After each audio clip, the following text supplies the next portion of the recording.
Je voudrais qu'on parle des thérapies du bien-être, de la fascination et, et du bon sens. Je m'explique. On assiste à une floraison, c'est même un vrai marché des thérapies du bien-être où on, voilà, on, on essaye de donner des recettes pour être bien, pour être un peu plus libre, plus présent à soi, au monde. Et des recettes d'ailleurs touchantes, j'en ai entendu.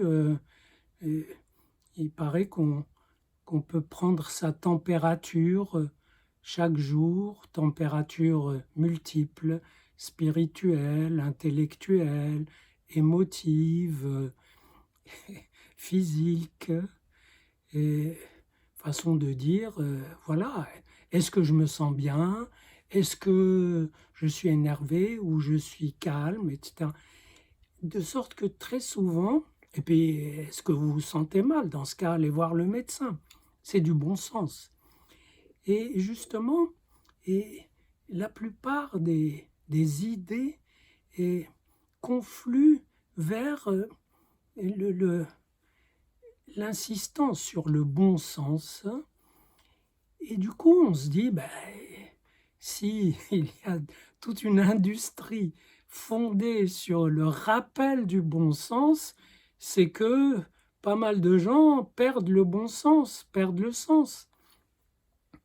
Parce que si c'est un marché, ces thérapies, le, le marché se trompe rarement quand il y a des parts à gagner. Donc, qu'est-ce qui fait perdre le bon sens aux gens? Ben, la réponse est assez évidente. Ce sont leurs préoccupations, leurs angoisses, disons pour aller vite, leurs symptômes.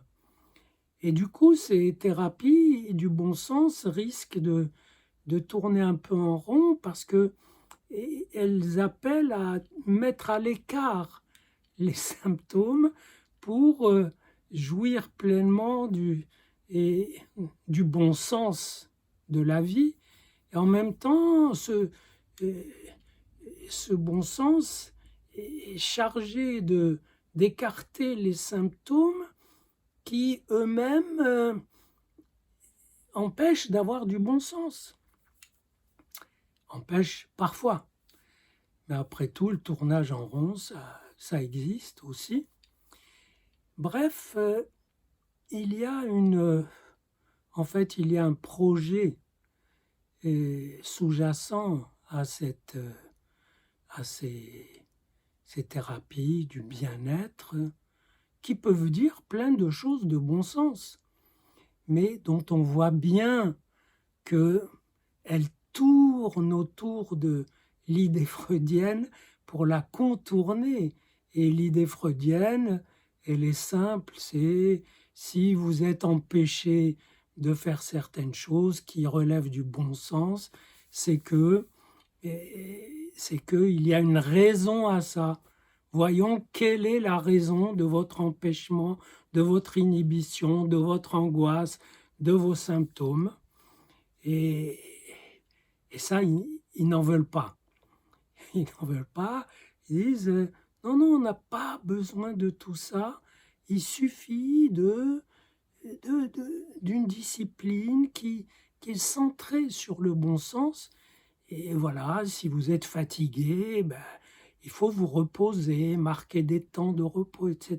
Évidemment, si le repos ne vous repose pas, ah ben, on pourra vous faire un planning pour, malgré tout, pouvoir grignoter des instants de repos. Donc, il y a une technique un peu de type logiciel. Ça ne va pas jusqu'aux algorithmes, mais ça pourrait. Où le point d'infini, le point d'irrationnel qui vous bloque, on peut le découper en suffisamment de gestes pour le casser, l'éluder, supprimer la question de ce qui vous empêche de vous reposer, et, et voilà. Mais apparemment, c'est pas si simple. Et donc, ce qui empêche d'utiliser son bon sens, dont Descartes disait que c'était la chose la mieux partagée, ben oui, mais justement, même lui a dit c'est la chose la mieux partagée, mais il a dit au début du discours de la méthode, et il y est quand même allé de sa méthode pour essayer de, de baliser les choses. Et ce qui empêche d'utiliser son bon sens, c'est que quand on a une préoccupation, un symptôme, une catastrophe, un gros ennui qui arrive, il y a un effet de fascination. C'est la fascination qui empêche d'utiliser le bon sens et de comprendre que pour les problèmes qui nous concernent, même le bon sens ne suffit pas.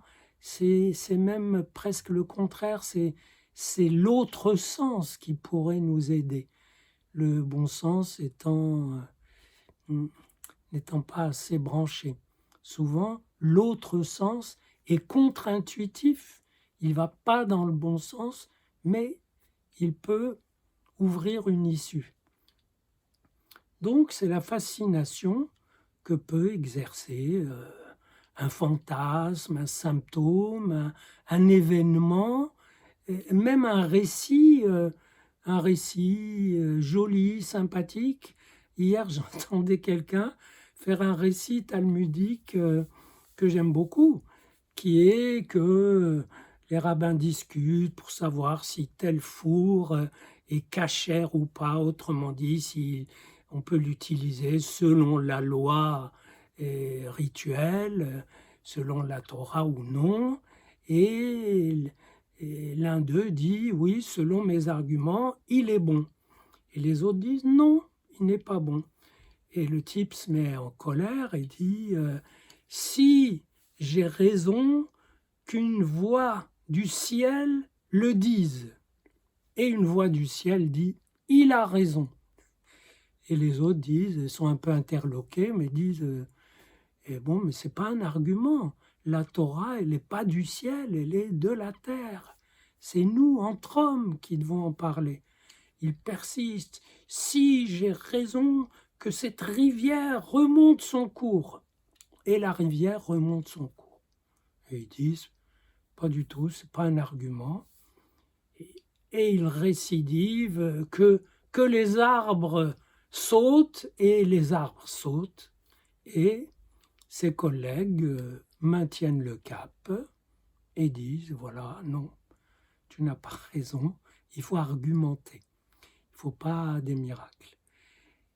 Et moi, je vous raconte cette histoire, non pas pour sa morale évidente qui est qu'il ne faut pas chercher dans le ciel les arguments pour résoudre les problèmes humains, et même s'il relève de la loi divine, puisque la loi divine étant donnée aux hommes, elle n'est plus du côté de Dieu, elle est du côté des hommes.